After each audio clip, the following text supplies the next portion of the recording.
तलावाच्या जिल्ह्याशी ओळख असलेल्या गोंदिया जिल्ह्यातील तलावावर हिवाळ्याची चाहूल लागताच परदेशी पक्ष्यांचे आगमन व्हायला सुरुवात झाली आहे।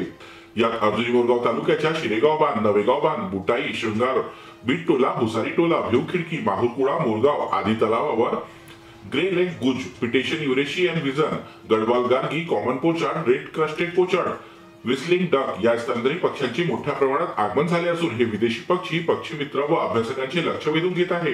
हे पक्षी सायबेरिया, मंगोलिया, इतर युरोपियन देश, हिमालयाचा परिसर या भागातून दरवर्षी गोंदिया जिल्ह्यातील विविध तलावावर येतात। नोव्हेंबर ते साधारणतः फेब्रुवारी या कालावधीत या ठिकाणी राहतात आणि हळूहळू उन्हाचे प्रमाण वाढायला लागले की हजारो किमीचा प्रवास करून परत जातात। आपल्या भागामध्ये विदेशातून बरेच पक्षी येतात। काही मंगोलिया, हिमालयाचा प्रदेश या भागातून येतात। त्या भागामध्ये या दिवसांमध्ये खूप जास्त थंडी पडते, पाणी गाठते, त्यांना खाद्याची अडचण जाते। त्यामुळे ते खाद्याच्या शोधात आपल्या परिसरात येतात। भारतात आल्यानंतर विशेषतः गोंदिया जिल्ह्यात यांचा भरपूर प्रमाणात ते पक्षी आपल्याला बघावयास मिळतात। अर्जुनी मोरगाव तालुक्यात मोठ्या प्रमाणात तलाव असून या तलावावर मोठ्या प्रमाणात जैविकता टिकून असल्याने पक्ष्यांसाठी खाद्यसामुग्री मोठ्या प्रमाणात टिकून आहे। त्यामुळे दरवर्षी हिवाळ्यात मोठ्या प्रमाणात विदेशी पक्षी या ठिकाणी दाखल होतात। मात्र माहुरकुळाचा तलाव हा या बाबतीत उपेक्षित होता। दरवर्षी येथे स्थलांतरित पक्षी हजेरी लावत नव्हते, मात्र यावर्षी पहिल्यांदाच विदेशी पक्ष्यांनी मोठ्या प्रमाणात या तलावावर हजेरी लावली आहे। या तलावावर विदेशी पक्ष्यांच्या वावर व किलबिलाट हे पक्षी निरीक्षण व पक्षी प्रेमींचे लक्ष वेधणारे आहे।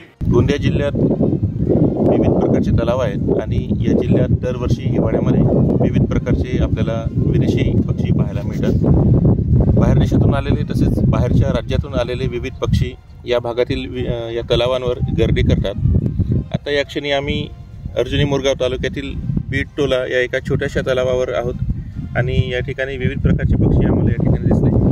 त्यामध्ये ग्रे लेग गुज, त्याचबरोबर पिनटेल, युरेशियन विजन असे विविध प्रकारचे पक्षी या ठिकाणी पाहायला मिळाले। दरवर्षी विविध ठिकाणी असे पक्षी गर्दी करतात आणि पक्षीप्रेमींसाठी ही एक पर्वणीच असते। तर विशेष बाब म्हणजे परदेशात या दिवसात बर्फवृष्टी होत असल्याने त्या ठिकाणी असलेल्या पक्ष्यांना धोका निर्माण होत असल्याने तेथील पक्षी हजारो किलोमीटरचा अंतर ओलांडून काही महिन्यांकरिता महाराष्ट्रासह इतर राज्यात स्थलांतरित होऊन थंडीचा जोर कमी होताच पुन्हा आपल्या दिशेने निघून जातात। तर परदेशी पक्षी आपल्या जिल्ह्यात आल्याने पक्षी अभ्यासकांसाठी ही पर्वणीच असते।